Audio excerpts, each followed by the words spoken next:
¿Qué tal, aficionados? Hoy sí ya está con nosotros el invitado Rodrigo Arias. Nada más vamos a esperar a que por ahí se conecte. Vamos a ver,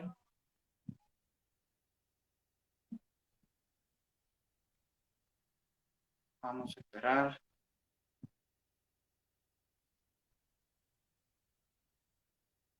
Ahí, ahí ya le hemos enviado la invitación. Esperemos nada más que la acepte para poder platicar con él un poco de sus experiencias en el fútbol y de lo que nos apasiona.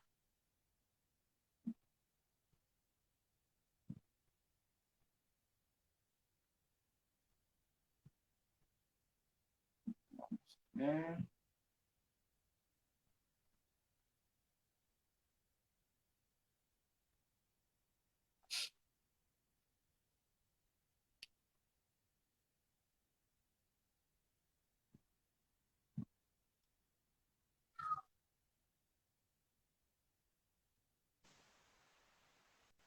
Ahí está ya con nosotros Rodrigo. Vamos a ver. ¿Qué tal, Rodrigo? Buenas noches. Hola, ¿cómo estás? Pues la verdad que encantado de que nos haya podido, Voy a parar acá.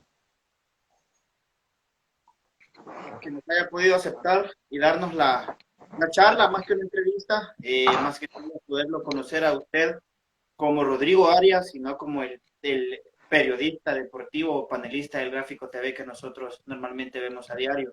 Así que de antemano las gracias. Un gustazo estar contigo y saludo a todos los que nos miran. Bueno, la verdad que son pocas preguntas, Rodrigo, pero bastante, pues por ahí, de experiencia en su carrera a lo largo de los años.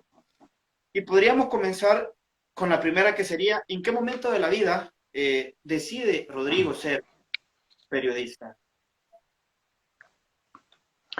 Bueno, siempre fui aficionado al periodismo, o sea, desde que empecé a consumirlo, desde pequeño, periodismo escrito, periodismo, eh, más que todo el hecho de contar historias. Yo creo que el periodismo es simplemente una forma de contar historias y, y siempre me fascinó la forma en que se puede contar un partido, cuando se puede contar la historia de un jugador, la historia de un equipo, cómo esto impacta en la gente, cómo esto impacta en la vida, cómo esto puede unir, cómo puede ser un tema de conversación en el que dos personas se pueden conocer y de repente ser amigos en base a eso.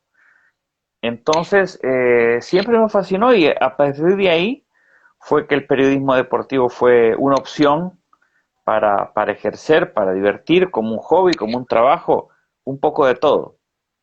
¿Cuánto le cuesta a Rodrigo Arias cuando se da cuenta que esto, como lo mencionaba, es algo que le apasiona? ¿Cuánto le cuesta llegar hasta donde está el día de ahora? Bueno, la carrera toma años, pero sobre todo es cuestión de paciencia, dedicación y de pasar mucho tiempo eh, no solo ejerciendo, sino que siempre aprendiendo, siempre viendo qué más se puede aprender, viendo cómo las nuevas generaciones se comunican, porque insisto, no hay una sola manera de hacer periodismo, no hay una sola manera de comunicarse, sino que es una constante lucha por seguir aprendiendo y por comunicarse con las nuevas generaciones, que no es lo mismo comunicarte en los 90 cuando yo empecé que comunicarte ahora. Son otras reglas, son ¿Cuánto ha cambiado? otras tecnologías. Y ¿Ah? en cuanto a tecnología y en cuanto a la manera de poderse comunicar, ¿cuánto ha cambiado? Pues ha cambiado un mundo porque precisamente por las formas diferentes de comunicarse, uno tiene que adaptarse a aprender al tono, a los límites, a las posibilidades. Como te digo, el periodismo es como trata de comunicarse con gente, no hay una sola forma y siempre tenés que estar actualizándote. A ver, ¿cómo logra definir Rodrigo Arias su profesión y cuánto tiempo le dedica, ya sea leyendo, estudiando o conociendo cada vez más de este amplio mundo? En los días de trabajo es permanente, porque siempre te estás comunicando. Y digamos, por ahí no estoy en el canal o en el diario, pero siempre estoy consumiendo fútbol. Digamos, un sábado que tengo libre, pues tiene que haber un partido de ligas internacionales o está la Liga Mayor y me encanta ir a verlo. Entonces, digamos que eso también lo hacemos porque somos aficionados, porque nunca dejamos de seguir un equipo, pero al mismo tiempo nos estamos enterando de ese tema de conversación que tenemos que volver a hablar el lunes. Y tenemos que hablar el lunes de una manera profesional, con mucha cuidado al detalle, pero al mismo tiempo nos estamos divirtiendo y estamos consumiendo una historia que es la historia del partido, que es la historia del equipo, que es la historia del jugador, que lo haríamos aunque no estuviéramos en esta profesión. Menciona dos palabras claves, Rodrigo. Aficionado el día que usted tiene libre o el día que va a ver al equipo y profesional cuando hay que hacerlo de la manera que corresponde. Se está, lo voy a llamar de esa manera porque no se me ocurre otra palabra, autocrucificando aquel periodista o aquel narrador o aquel comentarista al hacer público al equipo al que sigue. No, no creo. No creo porque, vamos a ver, yo creo que se puede entender que cuando uno sigue un equipo, uno inventa una historia. Uno inventa la historia de que tu equipo son los buenos de la película y que los demás son los malos. Y que si un árbitro se equivoca contra tu equipo, el árbitro es el malo. Y todos los demás son unos corruptos que están en contra de mi equipo. Esa es una historia que uno solo se inventa. Si vos tenés claro que esa es una historia que te has inventado y que esa no es la realidad, una vez que te parás en una mesa para discutir de eso de una manera profesional, entendés que todas son mentiras. Entonces, yo creo que ahí es donde tenés que saber manejar eso. Siempre entender que tu equipo no es el mejor, que tu equipo no siempre son los buenos, pero es una permanente entrar y salir de esa fantasía. Yo creo que si tenés claro que entras y salís de esa fantasía, entonces yo no veo problema en decir, pues yo soy de la Alianza. Bueno, pero una cosa es que yo le vaya a la Alianza desde pequeño y que haya celebrado todos los campeonatos de la Alianza, y otra cosa es que crea que son los buenos de la película. Claro. A veces son los malos de la película, a veces también son los villanos que todos creen que son, y a veces son los cae mal que todos creen que son, y a veces son los déspotas y todos los que querrás que todos les dicen que son. Y a la hora de discutir en una mesa, tengo que tener en cuenta que la alianza es todas esas cosas y que no son los caballeros Jedi. Entonces, yo creo que si tenemos en cuenta eso, no veo por qué un periodista no pueda decir, yo le voy al FAS, le voy al Águila, le voy a la Alianza. Ok. Siempre me ha llamado mucho la atención ese punto en específico porque hay unos, y las redes sociales son demasiado amplias, que sí dicen que no es objetivo aquel, que no es objetivo aquel, que no es objetivo aquel. Por eso se lo preguntaba, porque realmente a veces, en el caso de ustedes, me imagino que sí tienen, como lo acaba de mencionar, la pasión de ir a ver un equipo, de seguir a un equipo, de comentar sobre un equipo, pero también está el profesionalismo. Dice por ahí dgarcia.sv y le añado la pregunta que yo tenía. ¿Cuánto le ha afectado este parón a los equipos y qué tan probable es que se juegue la final el 13 de noviembre? Pues les ha afectado muchísimo, les ha afectado económicamente, les ha afectado en cuanto a, digamos, los contratos de sus jugadores se vuelven inciertos, van a tener que pagarle todo o van a tener que enfocar de otra manera sus compromisos, porque tienen compromisos con los jugadores, tienen compromisos con la liga, con la CONCACAF.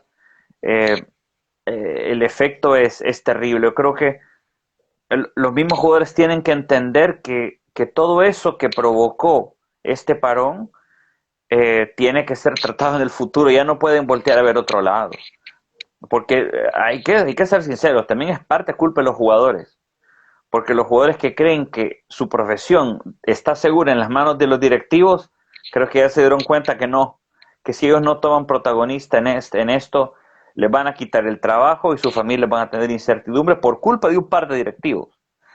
Así es que ellos saben que ya no pueden quedarse indiferentes a esto. En dado caso se reanudara en algún momento el fútbol, como le decía por ahí el aficionado, se llega a jugar la final el 13 de No veo por qué no. No veo por qué no. Mira, muchos dicen de que no se puede cambiar el formato. Yo he hablado con algunos directivos y dicen, pero es que el formato no se puede cambiar. Vamos a ver. En el 2020, si se acuerdan, fue la pandemia, ¿no? Y la Champions cambió su formato. Los partidos de vuelta en la Champions se jugaron los que se habían jugado los de ida de la ronda de octavos, pero los otros fueron un partido, una sola sede. Y las semifinales fueron un partido, o sea, cambiaron el formato de la competencia. La Champions League cambió su formato de competencia para adaptarse a una emergencia, para adaptarse a un imprevisto. Entonces, ¿por qué la Liga Mayor no puede cambiar su formato y decir, vamos a solo jugar una vuelta y luego hacemos cuartos y semifinales y final tranquilamente? Claro, incluso yo había pensado también que desde los cuartos o octavos jugarlos a un partido. Entiendo que también se podría. Sí, claro, ¿por qué no jugar un partido como la Champions? Tiene que haber una forma de cambiar el formato para última hora. Los países que han tenido emergencias, digamos, desastres naturales o cualquier otra cosa, pero hay imprevistos que impiden que un campeonato se ejecute como estaba planeado. Tiene que haber, obviamente, abogados detrás de esto. Los directivos tienen que dejar de esa costumbre de reunirse entre amigos y hacer la programación de los lunes. Y, y la otra cosa es que también tiene que haber un poco de voluntad de unión y de unificación de criterio. Porque muchas veces el fútbol salvadoreño se traba porque en una mesa de directivos estamos nosotros contra ustedes. Se forman dos grupitos en la misma Liga Mayor y si no hacen lo que nosotros decimos, los saboteamos. Ese es el salvadoreño luchando contra el salvadoreño. O sea, el fútbol nacional al final es un teatro y es un teatro de lo que somos nosotros en realidad. Y cuando nosotros vemos que la Liga Mayor no puede ponerse de acuerdo, ese es El Salvador. Esa es una forma de teatralizar lo que pasa en todas las demás esferas. Claro, sin duda alguna. Por ahí dice Balta, saludos a la enciclopedia viviente del fútbol. ¿Qué capacidad, Salud. qué capacidad de efemérides, no sé si lo dije bien o no lo he Ajá. bien, pregunta esos periodistas jóvenes que deben mejorar para ser mejores profesionales? Que viva el FIRPO. Que vivió el FIRPO, está bueno. ¿Qué deben hacer para mejorar? Nada, siempre seguir aprendiendo. Nunca creer que lo sabes todo. Por, por Seguir ahí, aprendiendo por ahí le mando permanentemente. saludos, Jacqueline, una jugadora de Alianza Woman, dice, excelente entrevista, Ah, siempre hace buenos análisis. gracias, saludos. Me encanta el fútbol femenino, sobre todo el nacional. ¿Cómo va ese fútbol femenino, Rodrigo? Ya vamos a retomar la pregunta del compañero que dijo que iba al FIRPO. ¿También será que pueden salir durante el torneo si se reanuda? Bueno, mira, te digo una cosa, yo creo que si hay voluntad, volvemos a lo de la voluntad y volvemos a lo de la honestidad y volvemos a lo de intentar de verdad que el fútbol progrese. La FIFA le dio durante la pandemia $500,000 a la Federación Salvadoreña de Fútbol para el fútbol femenino.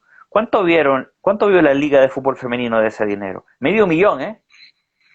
No es que hay dos equipos y le dieron $5,000 a cada uno, no, $500,000. Me gustaría saber si se invirtió todo eso. Me gustaría saber si todavía hay algo en la federación de eso. Porque la jugadores de fútbol femenino merecen más inversión. Yo creo que si se busca, tiene que llegar, tiene que dar más inversión a ese sector. Insisto, bueno, estábamos hablando esta semana con un directivos de Centroamérica, cómo hacen los demás países. En Honduras nos dicen que la CONCACAF les da fondos, la CONCACAF les da fondos, insisto, esto no es un patrocinador, esta es la misma CONCACAF para su campeonato de reservas. ¿Qué significa eso? Que los directivos pidieron, hicieron la gestión y se les dio. La Federación Salvadoreña de Fútbol durante años rechazó $500,000 al año del INDES. O sea, que se puede encontrar dinero, se pueden encontrar recursos para la liga femenina, para la reserva, para la sub-17. Sí, se puede, pero con directivos capaces, con directivos que de verdad tengan el objetivo de mejorar el deporte, no con los salientes. Claro, Sin duda alguna, igual yo espero que tanto segunda, tercera y femenino pues retomen, porque creo que ya nos hace falta un poco. Dice por acá, Balta nuevamente, ¿qué espera de esta nueva experiencia en federación? ¿Hay esperanzas para Rodrigo Arias de que esto cambie cuando todo el ambiente está viciado? Pues ojalá, yo creo que la clave es que empiecen a permitir que haya nuevos actores dentro de la federación. Por ejemplo, me quiero detener porque esta semana ha sido muy interesante para nosotros, porque hemos hablado con personas de Panamá, de Guatemala, de Honduras, de cómo están haciendo en esos países. En Guatemala hablamos con un abogado que fue el presidente de la Comisión Normalizadora de Guatemala en la época que suspendieron a la federación en el 2019. Un abogado que no tenía nada que ver, que nunca había sido directivo, que nunca había trabajado. A lo que voy es, hay profesionales que son idóneos y que tienen muchas ganas de ayudar y que pueden ayudar al fútbol salvadoreño. Lo primero que tienen que hacer es destrabar esas reglas eh, nefastas de que directivo solo puede ser el que haya estado tantos años en un equipo de Liga Mayor. Esa es una regla nefasta que lo que hizo fue armar argollas dentro de la federación. Los directivos querían que solo ellos mandaran, que no llegara nadie fuera de su círculo para aportar ideas nuevas, para aportar proyectos frescos. Eso es lo que ellos quieren pasarse entre ellos, la antorcha del fútbol nacional para perpetuar ese formato de fútbol que tienen. Lo primero que tenemos que hacer lo que tenemos, yo no tengo que hacer nada, que tienen que hacer los nuevos directivos y las normalizadoras es destrabar esas cadenas para que entre gente de otros círculos, para que entre gente de la empresa privada, para que entre gente que ha estudiado derecho, que ha estudiado incluso derecho para instituciones deportivas. Todo eso es lo que va a ayudar a que hay un nuevo aire en la federación. Claro, la verdad que es algo muy cierto. Creo que no necesariamente tienen que saber de fútbol o haber dirigido un equipo para poder llegar a ese puesto. Dice por acá de García, Rodro, ¿cómo ves un posible enfrentamiento de cuartos de final en la Liga CONCACAF entre Alianza y la Liga Deportiva Alajuelense? Sería muy buen examen de Alianza. Alianza tiene experiencia de jugar en la Liga CONCACAF desde el 2017. Me No le ha parece que ido le mal. ganaron, con Peñaranda le ganaron a la Liga aquí, si no me equivoco. Sí, ya ha eliminado, Alianza ha eliminado equipos ticos, ha eliminado equipos hondureños, ha llegado a semifinales, tiene la deuda de ganar. Yo creo que el hecho de que Comunicaciones ganara el año pasado es una prueba que esto no es cosa de ticos y hondureños, porque los ticos y los hondureños tienen una evolución mucho más significativa en cuanto a clubes, en cuanto a producción de jugadores, en cuanto a venta de jugadores al exterior, en cuanto a capacitación de sus juveniles. Entonces, bueno, pero el Comunicaciones también lo logró, ¿por qué no Alianza? Claro. Rodrigo, ¿cómo logra manejar? Porque me imagino que son dos mundos diferentes, las redes sociales y la realidad. ¿A qué me refiero? Responder un comentario que de repente alguien puso algo fuerte, ofensivo, o que no va acorde al texto que Rodrigo puso. ¿Cómo puede ser profesional en ese aspecto? Porque me imagino que se sigue una línea. Mira, la línea que yo sigo es imaginarme que soy un jugador y estoy en la cancha del Cucatlán y me gritan algo de Sol. ¿Le vas a prestar atención a algo que te dicen de Sol? No, es gente que expresa lo que quiere expresar y a veces quieren insultar por insultar y a veces... Pero no te vas a tomar en serio un comentario de redes sociales. Si es un insulto, bueno, es como que un jugador deje de prestar atención al partido porque lo insultaron de Solón. Para mí es absurdo molestarte por algo así. Claro, dice por ahí Rodrigo, ¿quién sería el presidente ideal para la FESUR? Jorge Bajaya, ponen en signos de Bueno, pregunta. no, no sé si don Jorge Bajaya ha tenido una trayectoria impecable con FESA. Es una de las personas que más bien le hacen a todo el país. No sé si él quiera. Ojalá que gente como él quisiera estar ahí. pero si él o gente como él o gente de su perfil están en el fútbol nacional, irían un gran bien. Claro. Rodrigo, por ahí, ¿qué tanto le apasiona el fútbol? Bueno, siempre me ha gustado, veo todos los partidos que puedo, por obligación o por ocio, así es que es desde que sé yo, desde niño, eso no te puedes despegar una vez entras en ese. Y se va renovando siempre el fútbol. Creo que lo bonito del fútbol es que es una historia nueva cada temporada. Empieza ahí por agosto y acaba en mayo, a veces tenés el mundial en medio, pero siempre es una historia nueva, así es que eh, siempre es una película nueva porque tiene nuevos actores. Digamos, yo cuando era niño empezaba a ver, yo veía a Maradona, veía a Van Basten, a Platini, a Zico, y después se transformaron en Batistuta, en Ronaldo, en Romario, en Zidane, luego se transformaron en Messi, en Cristiano. Siempre hay capítulos nuevos y actores nuevos, así es que imposible aburrirse con el fútbol. ¿Cómo define al aficionado salvadoreño, Rodrigo Arias? Ah, es complicado. El aficionado salvadoreño a veces, eh, creo que el aficionado salvadoreño tiene que enfocar, tiene que, tiene que reenfocar sus expectativas del fútbol nacional. Yo creo que tiene que tiene que contarse otra historia a sí mismo. ¿A qué me refiero? Eh, a que muchos aficionados salvadoreños solo va cuando juega la selección, y el directivo piensa que el aficionado no va porque el equipo no gana. Y eso es mentira. La mayor mentira del fútbol es que el aficionado va porque el equipo gana. Esa es la mayor mentira del fútbol. ¿Por qué? Porque vean Alemania. Para mí ese es el mayor ejemplo. Desde hace más de 10 años solo gana el Bayern. Y desde hace más de 12 años no gana otro equipo que no sea el Bayern o el Dortmund, que ganó un par de. Pero los estadios del Schalke está lleno. El estadio del Frankfurt está lleno. El estadio, a veces del Wolfsburgo, del Leipzig, llega mucho. Entonces, ¿a qué van? ¿Por qué esa gente llena los estadios? Porque el fútbol no es solo ganar. Y ahí es donde me parece que se confunden muchos directivos y muchos aficionados. El fútbol es mucho más que tu equipo gane. Es una historia muy rica y que puede verse de distintos ángulos, no solo de ganar. Claro. ¿Cuáles han sido las mejores experiencias que le ha dejado esta carrera y el fútbol a Rodrigo Arias?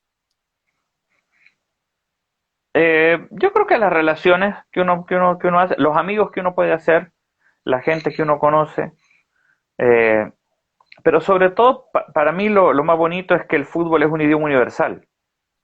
Entonces, vos vas a otro país y de repente estás hablando de fútbol y ya sos amigo de esa persona que no conociste, con quien no creciste, con quien no tenés nada en común, distintas familias, distintas realidades económicas, sociales, culturales, pero si estás hablando de fútbol, ya estás hablando el mismo idioma. Claro, sin duda. ¿Qué es lo más complicado de esta carrera o de este mundo del periodismo deportivo? Vuelvo a lo mismo, actualizarte. El volver a aprender todo una vez más. El volver a aprender todo una vez más, el, uh, el saber que al final tu profesión no es ni escribir, ni hablar, ni producir, sino que contar historias. La profesión del periodismo es contar historias, no de una manera, sino de muchas. Así es que eh, importa cómo contás la historia, importa hacerlo con los mejores recursos, pero lo difícil es actualizarte permanentemente. Dice por acá otra vez el aficionado de García.sv. ¿Por qué cree que el aficionado de Alianza asiste menos al estadio o a las gradas en esta época dorada del equipo? Ningún equipo de El Salvador en una época dorada llenó el estadio. Yo creo que los administradores de los equipos se creen esa historia, se creen la historia equivocada, que si el equipo gana, el público va. Y Y esa es una historia, para empezar, es perversa porque el fútbol no se hizo para que los equipos ganaran. El fútbol, ¿dónde se hace el fútbol? ¿Dónde se crea? ¿La crearon unos empresarios para hacer un negocio? No, se creó en las universidades para educar a los chicos, para enseñarles a ganar y perder, para enseñarles a que cuando se pierde se acepta de una manera caballerosa, para enseñar que cuando se gana no te burlas del adversario. El fútbol es la base, la esencia del fútbol es educativa. ¿Ah?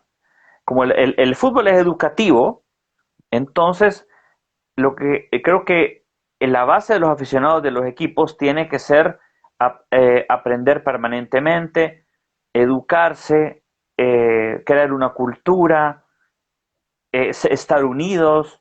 O sea, que el aficionado no es que vaya a ver al equipo ganar, sino que el aficionado tiene que ir al estadio a compartir, a vivir una experiencia familiar, a que un grupo de amigos van y, hey, pasemos una tarde de domingo y divirtámonos.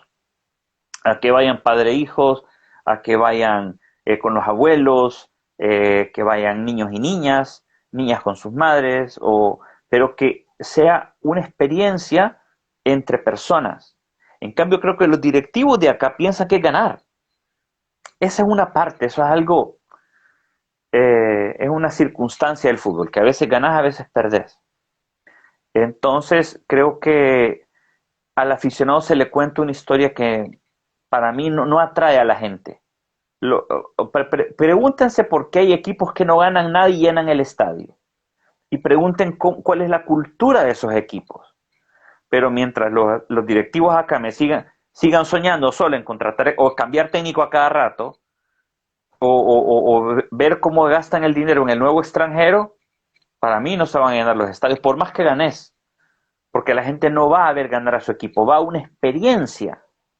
Y si solo crees que tu mentalidad es ganar, solo se llenan en las finales. Mira lo que les pasa a los equipos de aquí. ¿Por qué solo se llenan en las finales? Porque están con ese cuento perverso de que hay que ganar, ganar a veces ganas, a veces perdés. ¿Ya? Y después, cuando no ganas el campeonato, todo es un desastre y se te cae todo. Claro. ¿Me entendés? Entonces yo creo que tienen que cambiar el cuento, los directivos. Sí, sobre todo, si vamos a retomar la pregunta del aficionado, sobre todo tomando en cuenta que Alianza tiene ciertos años ya llegando a finales y como usted lo dice, ha ganado algunas y ha perdido otras y quizás también por ahí va la Mm, idea del aficionado que hay que llenar los estadios. Hay equipos que han mm, parado de entrenar, Rodrigo, porque no se sabe qué va a suceder, por lo menos hasta hoy mm. no hay nada claro. Eh, ¿Cuánto tiempo más están obligados los equipos a mantener a sus jugadores por ahí de repente, a los extranjeros sobre todo? No, mira, es que están obligados a cumplir sus contratos. Eh, por eso, por eso es que es importante que se asesoren con gente profesional, con gente que conoce de derecho deportivo, con ver cómo pueden hacer tratos con la federación, vaya, por darte una idea, no digo que van a hacer eso, pero la selección tiene un compromiso en septiembre. ¿Por qué no puede ser a favor de los equipos? ¿Por qué no puede? O sea, tienen que ver cómo honrar sus compromisos. Eso es lo más importante. No digo que va a ser fácil, pero tienen que intentarlo. Y luego asesorarse con personas que sepan de derecho, pero los directivos de acá siempre han resuelto todo de una manera perversa. No les pagan, o les dicen que les van a pagar y los tienen esperando. Ojalá que no hagan eso.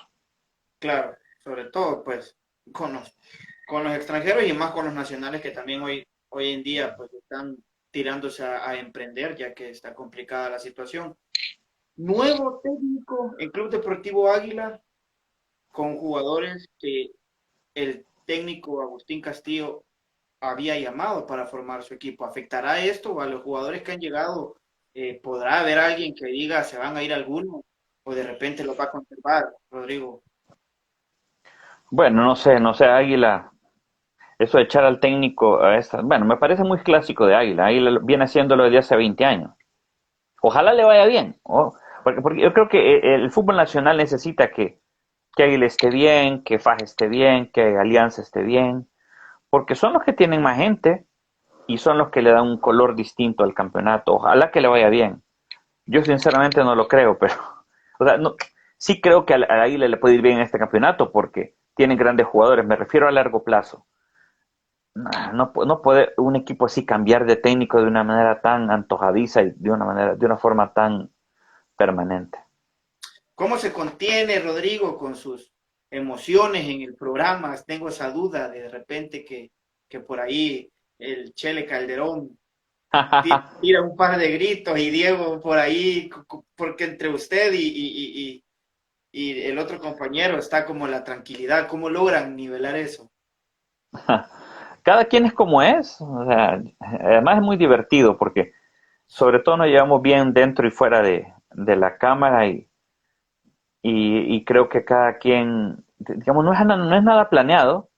Yo creo que cada quien ve el fútbol de una manera distinta intentamos aportar un ángulo cada uno, pero sobre todo hay mucho respeto entre nosotros y nos llevamos muy bien. Claro, la verdad que ahí trato de no perdérmelo y hoy no va a ser la excepción. Tres en una. El, así como se conoce, el bueno, el malo y el campeón, o por lo menos el que va a llegar a la última instancia en el mundial. El mundial, espérate, El ¿cuál es la bueno, pregunta? el malo, El buen pongámoslo equipo así, o el buen los jugador? equipos, la sorpresa, el que puede ser campeón y el malo. El bueno. Yo creo que la selección de Inglaterra puede hacer algo bien en el mundial. Tiene buena generación, los tienen buena edad, vienen de un buen mundial en el 18, una buena Eurocopa el año pasado. Creo que Inglaterra va a jugar bien puede llegar lejos. La El decepción malo, o el la malo, decepción. Ah, Creo que de nuevo Bélgica, la generación dorada, creo que se va a quedar sin un premio que creo que hubiera sido justo. Eh, Bélgica siempre ha tenido todo incluso para ganar un mundial o una Eurocopa y no ha podido. Creo que algo le falta en la interna o en sus liderazgos. Porque vi a Courtois cuando ganó la Champions, dijo, por fin estoy del lado correcto de la historia. O sea, tienen la calidad, tienen todo para ganar y algo se les cae. ¿Y quién creo que va a ser el campeón? Francia. Francia tiene ahorita, me parece que Francia es el país el que produce mejores jugadores y en mayores cantidades. No es que sean mejores, pero el que produce mayor cantidad de jugadores de élite, Francia. Y Portugal. Yo creo que Francia o Portugal pueden ser los campeones del mundo. Y Brasil. Pero si me decís primero creo que sería Francia, segundo Brasil, tercero Portugal. claro. La verdad que eso afectará a este mundial por las fechas o cree que por ahí Sí, en las sí, ligas los totalmente. jugadores Sí. se van a reservar un poco más. No. Para mí va a ser un mundial distinto a todos. ¿Por qué? Porque los mundiales son a final de temporada, con jugadores a veces cansados, con desgaste. La teoría dice que los jugadores van a llegar en su ritmo perfecto, porque van a estar ya